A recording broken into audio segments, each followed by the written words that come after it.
Are you building your own fantasy or sci-fi world, but struggling to make it feel alive? Or worse, are you getting stuck in the notes instead of actually writing?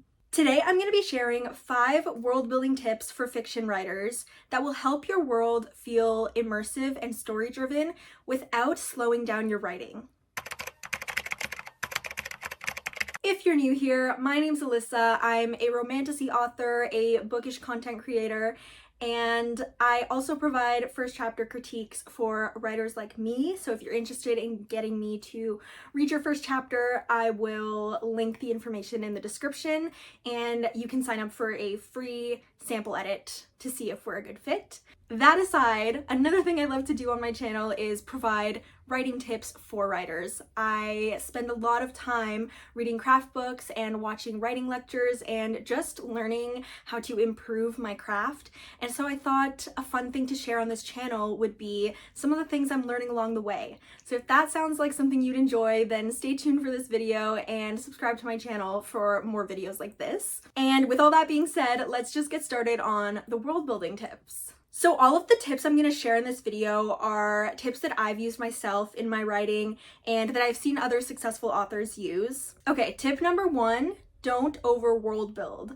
I feel like this had to be the first one because it's something that I think a lot of fantasy authors, myself included, get kind of stuck in. So if you're world building for your book right now, or you have in the past, I'm sure you can relate to this one. It's so easy to fall into the trap of creating maps and history and languages and political systems for your world before you even started writing. Like I said, I've done it myself. World building is very fun, but you need to remember that your story is about your plot and your characters, not just your world. So when you're planning out your story and your world, ask yourself, does this particular detail actually affect the plot, a scene, or a character's choice? If it doesn't, then leave it in the notes for later. For example, if you're writing a scene where the character is like walking through the city, you only need to know the streets your character's walking on, the market that they're going to, or the laws that they might break, for example, in that specific scene. You don't need to know the whole city's history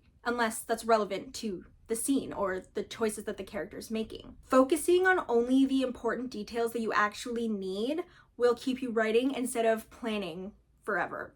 Tip number 2 is let your world shape your characters. Think about how different aspects of your world, like culture, climate, social systems, affect your character and who they are. As an example of this, I'll use my own characters. A character born and raised in a slum will behave very differently than a person born and raised in a palace. You can see how these different environments, which are part of your world, actually make these characters super different in how they behave and who they are. Basically, all this to say, the environment that your character is in through the world that you're building will really shape who your characters are and how they behave. And on the subject of your world shaping your characters, this is a good spot to put in some smaller details that you might want to add. For example, how they greet each other, what food they eat, or what they fear. By shaping characters with their environment, you make both feel believable and intertwined.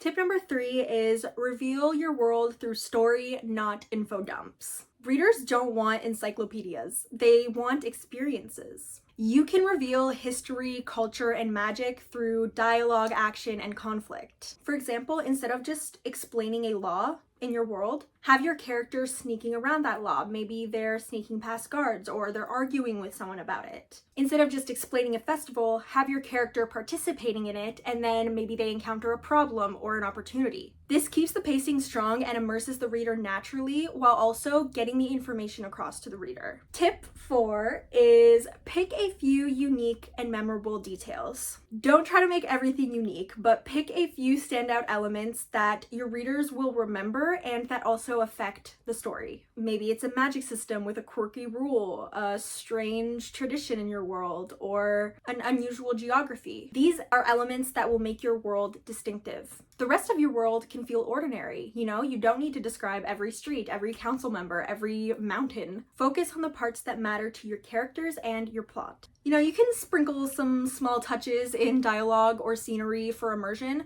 but just don't overload the reader. And that brings us to tip number 5, which is let your world evolve with your story.